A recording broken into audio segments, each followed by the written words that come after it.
எம்ஜிஆர் கட்சி ஆரம்பிக்கும் போதெல்லாம் டக்குன்னு ஒருத்தர் வந்து ஆரம்பித்து வச்சிருந்த ஒரு கட்சி பெயரையும் கொடியையும் செங்கல்பட்டுலேருந்து அவங்க யூஸ் பண்ணிட்டாங்க. அதில் வந்து ஒரு பிரச்சனையும் வரல. ஆனால் இவருக்கு வந்து ரொம்ப நாளாக நிதானமாக யோசிச்சும் ஆரம்பித்ததுக்கு பிறகும் ஒரு பெரிய கடுமையான விமர்சனம் வந்தது. விஜய்க்கே பிடிக்கல.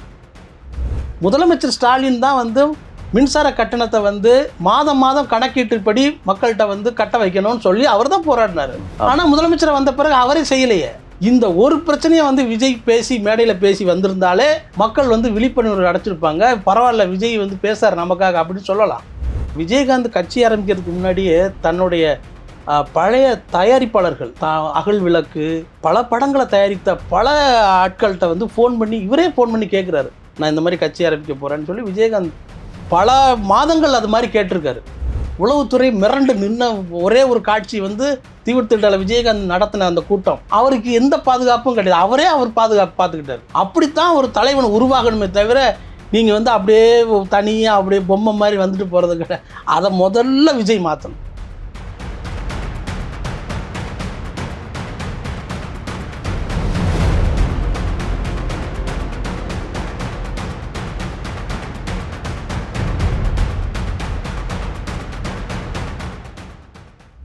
வணக்கம். வணக்கம். பொதுவாக அரசியல்னால அதிரடியாக இருக்கணும். ஆனால் விஜய் கட்சி வந்து 23ஆம் தேதி முதல் மாநாடு நடக்கும்னாங்க. ஆனால் மாநாடு தள்ளி போகும்னு ஒருத்தர் சொல்லிட்டு இருக்காங்க. இப்படி ஆரம்பத்திலே ஒரு சுணக்கமாக இருக்கு. என்ன நடந்துச்சு விஜய்க்கு? முதல்ல அவர் கட்சி ஆரம்பிக்கிறதுலேருந்தே வந்து கொடி சின்னம் இது எல்லாமே எதிர்பாராத வகையில் ஒரு பெரிய ஒரு ட்ராபேக்காக பெரிய விமர்சனத்துக்குள்ளானது மாதிரி ஆயிடுச்சு. எம்ஜிஆர் கட்சி ஆரம்பிக்கும் போதெல்லாம் டக்குன்னு ஒருத்தர் வந்து ஆரம்பித்து வச்சிருந்த ஒரு கட்சி பெயரையும் கொடியையும் செங்கல்பட்டுலேருந்து அவங்க யூஸ் பண்ணிட்டாங்க. அதில் வந்து ஒரு பிரச்சனையும் வரல. ஆனால் இவருக்கு வந்து ரொம்ப நாளாக நிதானமாக யோசிச்சும் ஆரம்பித்ததுக்கு பிறகும் ஒரு பெரிய கடுமையான விமர்சனம் வந்தது. விஜய்க்கே பிடிக்கல, உண்மையை சொன்னான். ஏன்னா அதை அந்த ஸ்பாட்லேயே அவர் வந்து செய்து காமிச்சார். நீங்கள் வந்து ஒரு கொடியை நீங்கள் வெளியிட போகிறீங்க, கொடியோட வண்ணம் என்னன்னே யாருக்கும் சொல்லக்கூடாதுங்கிறது தான் விஷயம். ஆனால் நீ வந்து கொடி மேடையவே நீ அதே கொடியோட வண்ணத்திலே நீ தயார் பண்ணி வச்சுட்டேன்னா நீ எதுக்கு வெளியிடுற கொடி, நான் எதுக்கு இந்த கொடியை வெளியிடணும், நீங்களே வெளியிடுங்களேன் அப்படின்ட்டார். அதை நேரடியாக கூப்பிட்டு வந்து சொல்லிட்டார். இந்த சஸ்பென்ஸான இந்த விஷயத்தை கூட உங்களால் மெயின்டைன் பண்ண முடியலையே, நீங்கள் எப்படி நம்ம கட்சியை வந்து ஃபாலோ பண்ணி நீங்கள் கொண்டு போகிறீங்கன்னு அந்த ஆன் தி ஸ்பாட்லேயே வந்து விஜய் வந்து கண்டிச்சாருன்னா அவ்வளோ கோபமாக கண்டிச்சார். அந்த பொது இடமா போச்சு, வீடியோக்கள் இருக்குது அப்படிங்கிறதுனால அவர் வந்து அதை தவிர்த்துட்டாரே தவிர கடுமையான கோபத்தில் இருந்தார் விஜய். அன்றைய தினத்திலிருந்தே அந்த ஒரு வேகம் வந்தது. இப்போ அதுக்கு மாநாடுங்கிறது போது நிறைய பேர் வந்து இடம் தராமல் நிறைய தொழிலதிபர்களை வந்து வளைச்சி போட்டு ஆளுங்கட்சிக்காரவங்க ஒரு பெரிய இடைஞ்சலை கொடுத்து இருந்தாலும் அதையும் மீறி ஒரு இடத்த வந்து அவங்க ரெடி பண்ணி வச்சிருக்க சூழல்ல ஒரு 21 கேள்விகள் கேட்டாங்க. இல்ல இந்த கேள்விகள் வந்து எல்லாருக்கும் பொதுவானது தான். அது விஜய்க்காக நீங்கள் வந்து விஜய் பற்றி நம்ம ஆரம்பிக்கிறதுனால ஒருவேளை ஆளுங்கட்சி இப்படி. நான் என்ன சொல்கிறேன், ஒருத்தர் கட்சி ஆரம்பிக்கிறது அவங்களுடைய தனிப்பட்ட விருப்பம். திமுகவுக்கு வந்து எதிர்த்து எம்ஜிஆரே கட்சி ஆரம்பித்தார், வைகோவே கட்சி ஆரம்பித்தார். இதுக்கெல்லாம் அவங்கள்ட்ட போய் நீங்கள் என்ன பயமா, என்ன இதுவா அப்படி கேட்கவே இல்லை. நான் என்ன சொல்கிறேன், கொள்கை நல்ல ஸ்ட்ராங்கான கொள்கை, மக்களுடைய அடிப்படை பிரச்சனையை எதிர்த்து பேசின ஒரு தலைவர், ஒரு நடிகர் வந்து திடீர்னு கட்சி ஆரம்பித்தா நீ போய் பயமானு கேட்கலாம். எதுவுமே செய்யாமல் நீ வந்து கட்சி ஆரம்பிக்கிறதுனா பயமானு போய் எதிர்கட்சிக்காரன் ஒரு ஆளுங்கட்சிக்காரன்ட்ட போய் எப்படி கேட்க முடியும்? அடிப்படை விஷயமே தப்பு. விஜயை பார்த்து திமுக பயம் கிடையாது அப்படின்றீங்க? உண்மையில கிடையாதுன்னு. நீங்கள் வந்து எத்தனை பேர் வந்தாலும் இந்த திராவிட கலைகள் கட்சிகளோடு தான் கலந்து நீங்கள் பண்ணணும். நீங்கள் என்ன, உங்களுடைய கொள்கை என்ன, உங்களுடைய மக்களுடைய பிரச்சனை. நான் உதாரணம் ஒரு பிரச்சனை சொல்கிறேன். முதலமைச்சர் ஸ்டாலின் தான் வந்து மின்சார கட்டணத்தை வந்து மாதம் மாதம் கணக்கீட்டுப்படி மக்கள்கிட்ட வந்து கட்ட வைக்கணும்னு சொல்லி அவர் தான் போராடினார். ஆனால் முதலமைச்சரை வந்த பிறகு அவரே செய்யலையே. இந்த ஒரு பிரச்சனையை வந்து விஜய் பேசி மேடையில் பேசி வந்திருந்தாலே மக்கள் வந்து விழிப்புணர்வு அடைச்சிருப்பாங்க. பரவாயில்ல, விஜய் வந்து பேசுறார் நமக்காக அப்படின்னு சொல்லலாம். ஆனால் அதுவே அவர் பேசலைங்கிற போது எப்படி உங்களுக்கு பயம் வரும்? ஒரு நேர்மறை அரசியல் கூட இருக்கலாம் இல்லையா? கடுமையாக விமர்சனம் பண்ணாமல் நேர்மறை அரசியல். இப்போ ரஜினி கொண்டு வந்தார் இல்லை அந்த ஃபார்முலா. இல்லை, அது வந்து நீங்கள் என்னங்கிறதே தெரியலையே. எதுவுமே தெரியாத ஒரு பெரிய ஜாடிக்குள்ள பூதத்தை கட்டி யாரும் திறந்து பாருங்க, எல்லாருக்கும் பயமா இருக்கு, டேய் திறந்து விடுங்கடா முதல்ல வரட்டும் அப்படின்னு சொல்ற மாதிரி இருக்கு.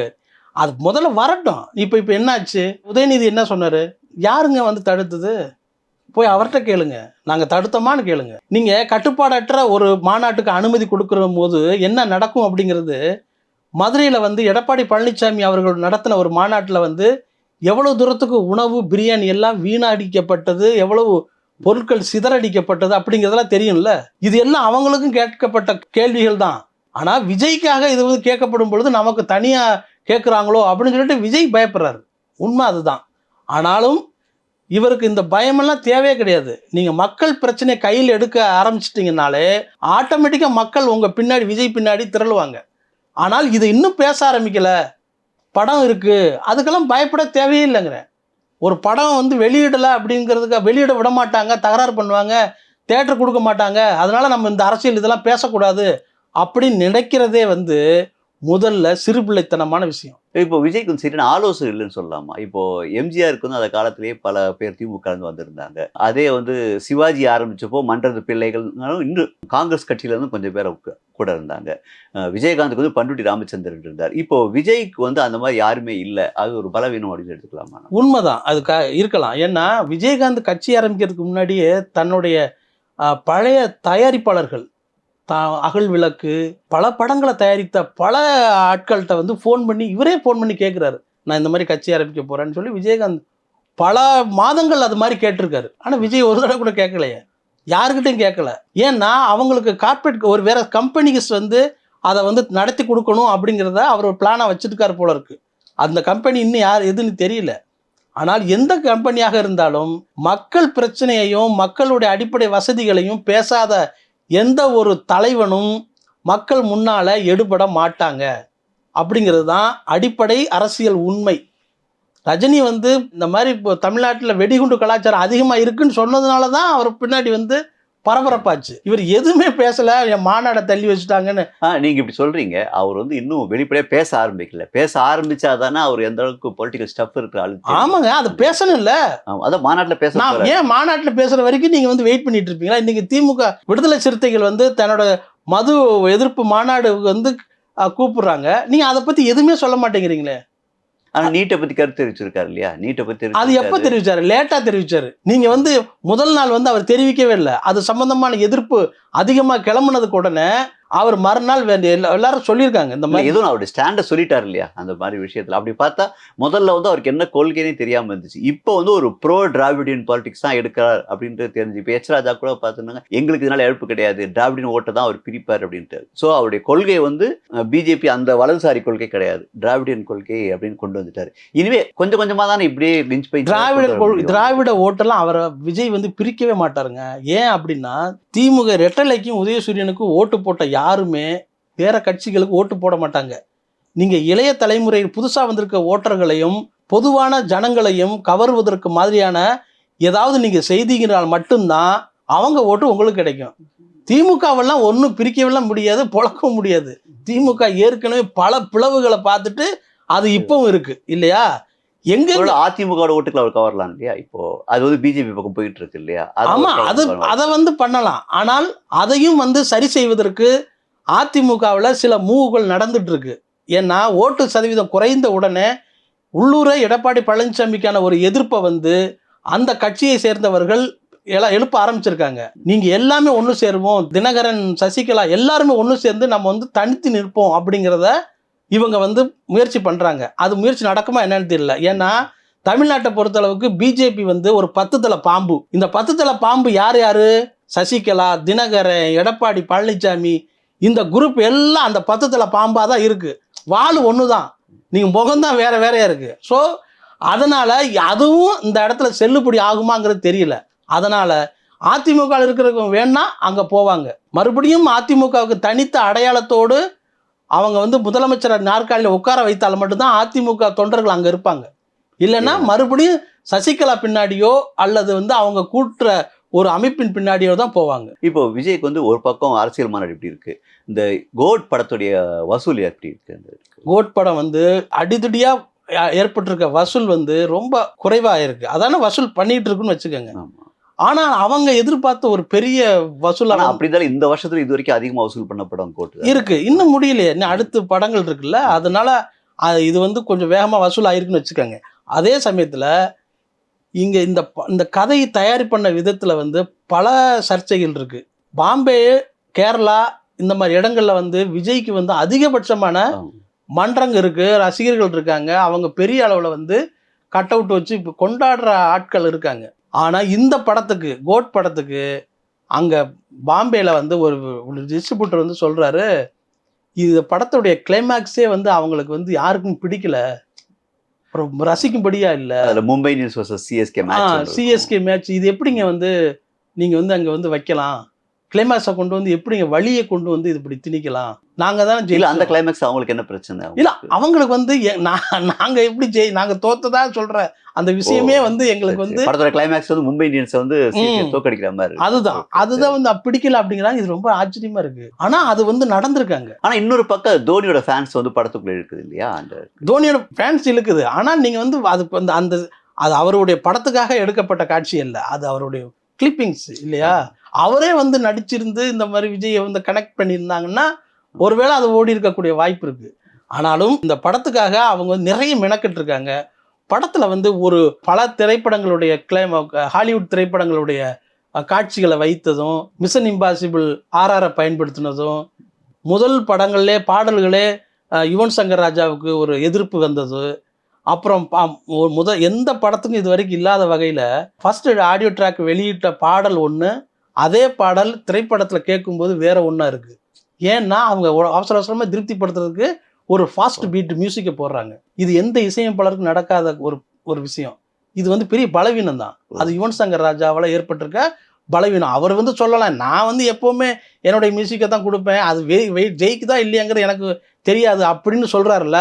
அந்த போக்கே அனிருத்துக்கிட்ட யுவன் சங்கர் தோற்பதற்கு முதல் காரணமாக அமையும். ஏன்னா அனிருத் வந்து என்ன பண்ணுறாருன்னா, வெளியில் ஒரு மியூசிக் கேட்குறாரு அப்படின்னா அவர் உண்மையிலே வந்து காப்பி தான் அடிக்கிறாரு.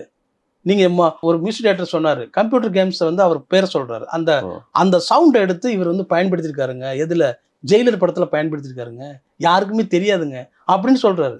ஆனால் அதை எப்படி எடுத்தாளுதல் கையாளுதல் என்பது இலக்கணத்திலே இருக்குது, இலக்கியத்திலே இருக்குது எடுத்தாளுதல் அப்படிங்கிறது. ஆனால் நீ தெரியக்கூடாது. நீ வந்து பேட்ட படத்தில் ஒரு வட இந்தியாவில் வந்து ஒரு தெருவோர சாலை ஓர திருமணத்தில் வாசித்த ஒரு பையனை கூப்பிட்டு வந்து அந்த சவுண்டு வந்து எல்லாருக்கும் பிரபலமாயிடுச்சுன்னா அவரை கொண்டு வந்து ஸ்டுடியோக்கு கொண்டு வந்து நான் சொல்கிற மெத்தட் படி அடின்னு சொல்லி அவரை வந்து அடிக்க வச்சிருக்கேன். இப்படி வந்து எது ட்ரெண்டுன்னு பார்த்துட்டு அதை வந்து மியூசிக்காக மாற்றுறதுக்கு அனிருத் தயாராக இருக்காரு. ஆனால் யுவன் சங்கர் இந்த பாட்டு சரியில்லையான்னு சொன்னால் கூட அதை ஏற்றுக்க அவர் தயாராக இல்லை, அவுட் ஆஃப் ஆர்டர் ஆயிட்டார் அப்படிங்கிறது தான் உண்மை. ஸோ இது ஒரு விஷயமா இருந்திருக்கு. இப்போ இந்த கோட் படத்தில் வந்துட்டு விஜயகாந்த் பயன்படுத்தியிருக்காங்க. விஜயகாந்த் அரசியல் வாரிசு விஜய் அப்படின்னு இன்டெரக்டாக சொல்கிறதுக்கோ என்னவோ பயன்படுத்தியிருக்காங்க. அதுக்காக விஜயகாந்துக்காக சம்பளம் கொடுத்துருக்காங்களா விஜயகாந்த் ஃபேமிலிக்கு? இல்லை, இது வந்து அந்த படத்தில் வந்து ஓப்பனிங் சீனே வந்து விஜயகாந்தை வந்து காமிக்கிறது வந்து சரியாக அவங்க வந்து பயன்படுத்தவே இல்லை. சரியான முறையில் கிராஃபிக்ஸை பயன்படுத்தி விஜயகாந்தை காமிச்சிருந்தாங்கன்னா அந்த அதில் வந்து ஒரு ஈர்ப்பு ஏற்பட்டிருக்கும். ஒன்று இதை பயன்படுத்தலை ஒன்று. ஆனால் இதை பயன்படுத்துவதற்காக அவங்கள்ட்ட அனுமதியும் கேட்கல. ஒருவேளை விஜயகாந்த் உயிரோடு இருந்திருந்தால் அவரை வந்து இந்த படத்தில் ஒரு நல்ல ஃபிட்டாக இருந்தால் அவரை கூட இந்த படத்தை நடிக்க வச்சுருந்துருக்கலாம். அப்படி கூட ஒரு பிளான் இருந்திருக்கும். இதுக்கு வந்து ஏற்கனவே விஜய் ஆண்டனி ஒரு படத்தில் நடித்தார். அந்த படத்தில் வந்து விஜயகாந்தை பயன்படுத்துறதுக்கு அவங்க வந்து முயற்சி பண்ணும்போது பயன்படுத்துறதுக்கு முயற்சி பண்ணும்போது அவங்க பிரேமலதா சைட்லேருந்து ஒரு பெரிய தொகை கேட்டிருக்காங்க. அவங்க வந்து பட்ஜெட்டே வந்து சின்ன பட்ஜெட் படம், அவங்க எவ்வளோ பேசி பார்த்தாங்க, அப்போ முடியலங்க, நீங்கள் பயன்படுத்தக்கூடாது ஒரு அமௌண்ட் சொல்கிறாங்க. இது வந்து எங்களால் இவ்வளோ தான் கொடுக்க முடியும் அப்படின்னா அப்போ இந்த தொகை வேண்டாம், நீங்கள் வந்து பயன்படுத்தக்கூடாது அப்படின்னு சொல்லிட்டாங்க. நீங்கள் மீறி பயன்படுத்தினா அது வழக்கு வரைக்கும் போகும் அப்படின்னு தெரிஞ்சதுலாம் அவங்க அப்படியே விட்டுட்டாங்க. கோட் படத்துக்கு வந்து இந்த விஷயம் நடக்கணும்னா எங்களுக்கு 1 கோடி ரூபா கொடுங்க அப்படிங்கிறது படம் ரிலீஸ் வரைக்கும் அவங்க அமைதியாக இருந்துட்டு ரிலீஸ் சமயத்தில் அவங்க வந்து கேட்குறாங்க. கேட்டோன்னே இது என்னடா அது இவ்வளோ அமௌண்ட்டாக இருக்குது அப்படின்னு சொல்லி தயாரிப்பு தரப்பில் யோசித்தோன்னே அப்புறம் விஜய் தரப்புலேருந்து சிலர் வந்து அப்ரோச் பண்ணி இந்த மாதிரி இவ்வளோ நீங்கள் ஒரு தொகையை வாங்கிக்கோங்க அப்படின்னா 35 லட்சம் ரூபாய் எவ்வளவோ அதை வந்து கொடுத்துருக்காங்க. அப்போ நீயே வந்து கொடுங்க, நீங்கள் உங்கள் கையால் கொடுங்க அப்படின்னு சொன்னால் விஜய் அதுக்கப்புறம் அதனால தான் விஜயகாந்த் ஆமாம் விஜயகாந்த் அதை விஷ் பண்ணுற மாதிரி அவர் போயிட்டு இது வந்து விஜயகாந்த் ரசிகர்களை திருப்திப்படுத்தியிருக்கா? அவங்களை விஜயை நோக்கி திருப்புமா இந்த காட்சி? இந்த காட்சி உண்மையிலே அது பெரிய காட்சியே கிடையாது. விஜயகாந்த் ரசிகர்களையும் அவங்க திருப்திப்படுத்தலை, பொது ஆடியன்ஸையும் இந்த படத்தில் விஜயகாந்துக்கு எப்படி ஒரு சீன் வச்சுருக்கான்னு கிளாப்ஸ் பண்ண கிடையாது. அது வந்து ஏனோ தானன்னு அவங்க பயன்படுத்தியிருக்காங்க. ஏன்னா அந்த காட்சியே வந்து ஜெமினி மேன் படத்துடைய அப்பட்டமான காட்சி, அது அப்படியே காப்பி அடிக்கப்பட்ட காட்சி தான் அந்த ட்ரெயின் ஷாட்டு. அதனால் அது ஒரு பெரிய இம்பேக்டை ஏற்படுத்தலை.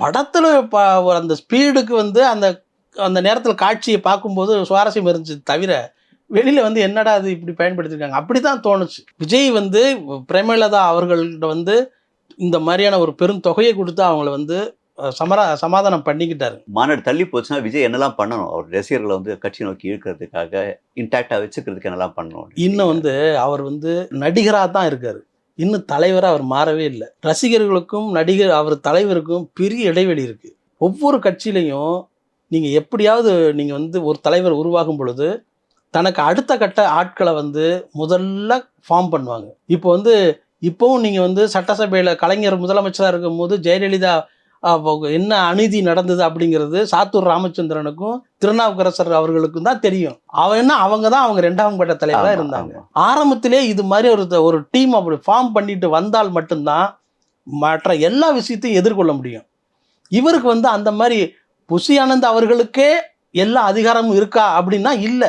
அவர் 2ஆம் கட்ட தலைவரும் கிடையாது. அவருக்கு அரசியல் அனுபவமும் அவ்வளோ அவர் பெரிய இந்த திட்டமிடுதல் அனுபவம் இருக்கே தவிர அரசியல் அனுபவம் அந்த ஒரு மீடியாவை வந்து எப்படி டீல் பண்ணணும், மீடியாக்குள்ள எப்படி அப்ரோச் பண்ணணும், பொதுமக்கள்கிட்ட என்ன இது பண்ணணுங்கிறதுலாம் வந்து அவருக்கு கொஞ்சம் தடுமாற்றம் இருக்கு.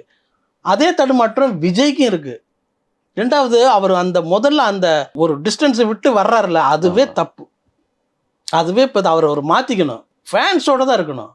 அவன் தானே உங்களுக்கு வந்து உயிரை கொடுக்குறான். அவன் தான் வந்து நீங்கள் சும்மா வந்து மேடையில் வந்து இதயத்தில் குடியிருக்கும் என் நெஞ்சில் குடியிருக்கும் உடன்பிறப்புகளேன்னு சொல்கிறதில்ல, வார்த்தையில் சொல்கிறதில்ல, அவருடைய அன்றாட. ஆமாம், அவன் வந்து நீங்கள் ஏன் வந்து ஒரு பெரிய தடுப்பை போட்டுக்கிட்டு அதில் யாரும் வராத அளவுக்கு ஏன் நெருக்கமாக நீங்கள் அப்புறம் எப்படி நீங்கள் மக்கள்கிட்ட போவீங்க? மக்கள்கிட்ட போகிறதுக்கு வந்து ஒரு தலைவன் வந்து எப்படி வரணும் தெரியுமா? விஜயகாந்த் வந்தார்ல, அப்படித்தான் வரணும். விஜயகாந்த்கிட்ட யாரும் அவரை வந்து நடக்கவே விடலை. அவரும் அதை பற்றி கவலையப்படலை. அப்படியே வாடான்னு வேஷ்டியை படித்து கட்டிக்கிட்டு கூட்டத்தோட கூட்டமாக தலைவா தொட்டுட்டு தான் வந்தாங்க. உளவுத்துறை மிரண்டு நின்ன ஒரே ஒரு காட்சி வந்து தீவிரத்திடல விஜயகாந்த் நடத்தின அந்த கூட்டம். அவருக்கு எந்த பாதுகாப்பும் கிடையாது. அவர் பாதுகாப்பு பார்த்துக்கிட்டாரு. அப்படித்தான் ஒரு தலைவன் உருவாகணுமே தவிர நீங்கள் வந்து அப்படியே தனியாக அப்படியே பொம்மை மாதிரி வந்துட்டு போகிறது கிடையாது. அதை முதல்ல விஜய் மாற்றணும். அப்படி மாற்றினாலே வந்து மக்கள்கிட்ட வந்து ஈஸியாக போவார்.